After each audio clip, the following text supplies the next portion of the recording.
మనం గత కొద్ది రోజులుగా చూస్తూనే ఉన్నాం. అమరావతి మీద, అమరావతి ప్రాంతంలోనూ మరియు సాక్షి మీడియాలోనూ విష ప్రచారం, విషం చిమ్ముతా ఉన్నారండి మన వైసీపీ వాళ్ళు.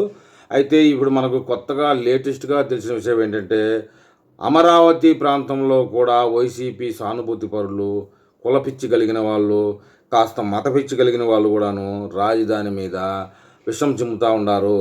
ఏదేమైనా రాజధానికి అమరావతికి ల్యాండ్ పూలింగ్ ఇచ్చే వాళ్ళ ఇళ్ళకి వెళ్ళి నేరుగా మీరు భూములు ఇవ్వద్దు, ఇస్తే మళ్ళీ వచ్చేది మా జగన్మోహన్ రెడ్డే, మీకు మళ్ళీ గడ్డి పొచ్చు కూడా రాదు భూమిలో నుంచి అంటూ బెదిరించడం కూడా చేస్తూ ఉన్నారట. మరి పూర్తి సమాచారాలు అయితే మనం అమరావతిలో జరిగేటి మరి ఇక అభివృద్ధి విషయం కూడా మనం తెలుసుకుందాం. వైసీపీ మూకలు ఎప్పటి నుంచో అమరావతి రాజధాని పైన విషం చిమ్మడం, లేనిపోని ప్రచారాలు చేయడం అనేది మనకు తెలిసినప్పటికీ ఇప్పటికే 29 గ్రామాల్లో రాజధాని అమరావతి కోసం రాజధాని రైతులు 34,000 ఎకరాల భూమిని ఇవ్వడం అయితే జరిగింది. ఈ భూమిని రాష్ట్ర ప్రభుత్వం అయితే 2015లోనే సేకరించడం జరిగింది మన చంద్రబాబు నాయుడు గారి ఆధ్వర్యంలో. 2019లో అరాజక ప్రభుత్వం రావడం మన అందరికీ తెలిసిందే. 3 రాజధానులు అంటూ విశాఖపట్నం ఋషికొండను గురికొంటిచ్చి అక్కడ ఒక 3 బిల్డింగ్లు అయితే కట్టాడో, ఒకటి విశాఖపట్నానికి సంబంధించి, ఒక బిల్డింగ్ కర్నూలుకు సంబంధించి, ఇంకొకటి అయితే అమరావతికి సంబంధించి 3 రాజధానులకి 3 బిల్డింగులు కట్టినట్టుగా చెప్తాడు. ఇంకా 3 ఏరియాలకి 3 ప్యాలెస్లుగా చెప్పుకుంటా ఉంటాడు. అవే 3 రాజధానులకి పరిపాలనా భవనాలుగా చెప్పుకొచ్చాడు ఆ రోజుల్లో. ఇకపోతే అమరావతి రాజధాని విస్తరణ కోసమైతే అమరావతి మండలంతో పాటు తాడికొండ మండలం, పెద్దకూరపాడు మండలాల్లో కలిపి మొత్తం మీద 12 గ్రామాల్లో గ్రామ సభలు అయితే నిర్వహించి రైతుల అభిప్రాయాలు అయితే కూటమి ప్రభుత్వం సేకరించింది. అక్కడి రైతులు ల్యాండ్ పూలింగ్లో 34,000 ఎకరాలు ఇవ్వడానికి అయితే సిద్ధమైనారు. ప్రతి రైతుకి ఎంత భూమి ఉంది, ప్రతి రైతుని మీరు ల్యాండ్ పూలింగ్ ఇవ్వడం మీకు ఇష్టమా లేదా అని అడిగి ప్రతి రైతు నుంచి అభిప్రాయాలు తీసుకున్నారు, ఇంకా తీసుకుంటూనే ఉన్నారు. 12 గ్రామాల్లో మొత్తం 45,000 ఎకరాల భూమి ఉంటే మొత్తం 34,000 ఎకరాలు ఇవ్వడానికి భూములు రైతులే స్వచ్ఛందంగా ముందుకు వచ్చారని చెప్పేసి పెద్దకూరపాడు ఎమ్మెల్యే భాష్యం ప్రవీణ్ గారే మీడియా ముందు స్పష్టంగా చెప్పడం జరిగింది. ఇది తెలిసి వైసీపీ శ్రేణులు అమరావతికి విపరీతమైనటువంటి కంపెనీలు రాబోతా ఉన్నాయి, విపరీతంగా పనులు జరుగుతాయని కన్ను కుట్టిన వైసీపీ బ్యాచ్ దీన్ని ఎలా ఎదుర్కోవాలని భూములు ఇచ్చే రైతుల దగ్గరికి వెళ్ళి బెదిరించడం మొదలుపెట్టాయి. ఇటు సాక్షి మీడియాలో కూడా నిన్న కూడా చూసాం. వైసీపీలో ఉన్న మహిళలందరూ వ్యభిచారులంటూ, వైసీపీలో మన భారతీ రెడ్డి ఉన్నారు, రోజా ఉంది, విడుదల రజని కూడా ఉన్నదనుకోండి. మొన్న అధికారంలో ఉన్నంత వరకు వాళ్ళని కూడా వేసిలా అనడంతోనే సరిపోయింది ఇలా పని. ఇక ప్రాంతీయంగా కూడా రెచ్చగొడతా ఉన్నారు రైతుల్ని. చూసాం గతంలో మనం చెరుకు తోటలు తగలబెట్టడం, అరటి తోటలను నరికేయడం లాంటి వ్యవహారాలు చేసేది. ఇప్పుడు కూడా సేమ్ అంతే ముమ్మరంగా వైసీపీ రాజధాని మీద విషం చిమ్మడం మరీ ఎక్కువైపోయింది ఈ వారం రోజుల్లో. ఇంకా 2 గ్రామాలు తాడికొండ నియోజకవర్గంలో ఉన్నప్పటికీ వారు కూడా భూమిని పూలింగ్కి ఇవ్వాలని ఆసక్తి వ్యక్తం చేశారు. ఏ రైతులైతే స్వచ్ఛందంగా ముందుకు వస్తారో ఆ ప్రాంతంలోనే రాజధాని విస్తరణ చేయడానికి కూటమి ప్రభుత్వం ఇంట్రెస్ట్గా ఉంది.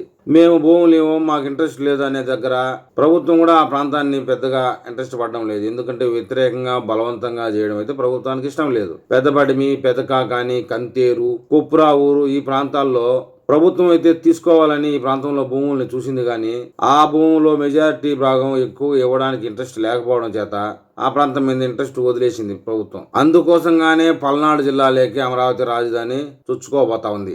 సహజంగా అయితే ఇప్పుడున్న 29 గ్రామాల్లోనే అమరావతి రాజధాని తాడికొండ మీదుగా గుంటూరు, గోరంట్ల మీదుగా విస్తరిస్తే గుంటూరు, విజయవాడ, అమరావతి మొత్తం ఒక పెద్ద నగరం అయ్యేది. కానీ అమరావతిని పెద్దకూరపాడు వైపుగా తీసుకెళ్లడానికి ప్రధాన కారణం ఇదే.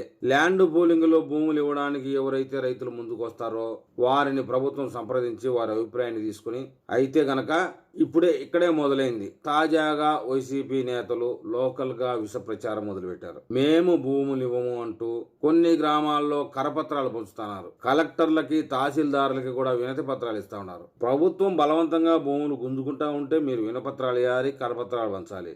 ప్రభుత్వం అయితే బలవంతంగా భూమి తీసుకోలేదు కాబట్టి మీరు కరపత్రాలు పెంచినా, వినతి పత్రాలు ఇచ్చినా అది విషం చిమ్మడమే అవుతుంది. ఇచ్చిన రైతుల దగ్గరే ల్యాండ్ పూలింగ్ చేస్తాం, రాజధాని డెవలప్ చేస్తాం. ప్రభుత్వానికి నిజంగా 10,000 ఎకరాలు అవసరమైనప్పటికీ 40,000 ఎకరాలు సేకరిస్తేనే 10,000 ఎకరాలు నికరంగా ప్రభుత్వానికి ఉంటుంది. 10,000 ఎకరాల్లో ఒక అంతర్జాతీయ విమానాశ్రయం రావాలి, పోర్ట్స్ సిటీ రావాలి, ఐటీ కారిడార్ కూడా అదే చద్దాలి. మళ్ళీ రైతులకి ఒక 10,000, 12,000 ఎకరాలు తిరిగి ఇవ్వాల్సి ఉంటుంది డెవలప్మెంట్ రూపంలో. ఇక పార్కులు వాటికి వీటికే 3,000 ఎకరాలు పోద్ది. ఇక మిగిలింది ఎంత ఉంటుంది చెప్పండి? ప్రభుత్వం దగ్గర పెద్దగా భూమి ఉందని చెప్పుకోలేం. అందువల్ల వైసీపీ పార్టీలోని సానుభూతి పరులు చేస్తున్నటువంటి ప్రచారానికి కొంతమంది వైసీపీ నాయకులు దగ్గర ఉండి మా గ్రామాల్లో వద్దు అంటూ ఆ 12 గ్రామాల్లో ప్రచారం చేస్తూ ఈ వారం రోజులుగా కరపత్రాలు పరుచుతా ఉన్నారు. ఇక్కడ విషయం ఏంటంటే, భూములు ఎవరైతే ఇవ్వడానికి ముందుకొస్తున్నారో ఆ రైతుల దగ్గరికి వెళ్ళి వాళ్ళని కూడా బెదిరిస్తా ఉన్నారు. 2029లో వచ్చేది మా నాయకుడే, మళ్ళీ రాజధానిని 3 ముక్కలు చేయడం ఖాయం,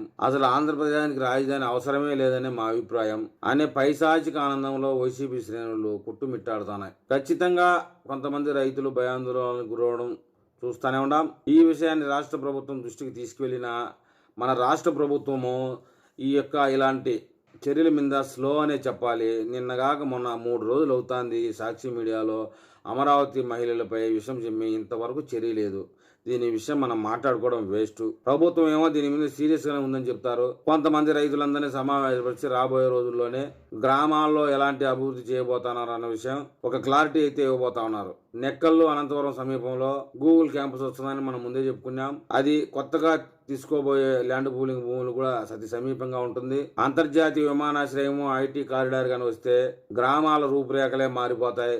ఆ రూపురేఖలు మారిపోతే చంద్రబాబు నాయుడికి పేరు వస్తుంది. ఇదే బాధ వైసీపీది. మొత్తానికైతే అమరావతి రూపురేఖలు మారిపోవడం అన్న విషయంలో ఎలాంటి అనుమానం లేదు. మొత్తం మీద వైసీపీ చేస్తున్న విష ప్రచారానికి రాబోయే రోజుల్లో ఏమని సమాధానం చెప్పబోతుందో చూద్దాం. తర్వాత మళ్ళీ మనం ఒక వీడియోలో కలుసుకుందాం. నా వీడియో మీకు చేరాలంటే నా ఛానల్ని సబ్స్క్రైబ్ చేయండి, లైక్ చేయండి.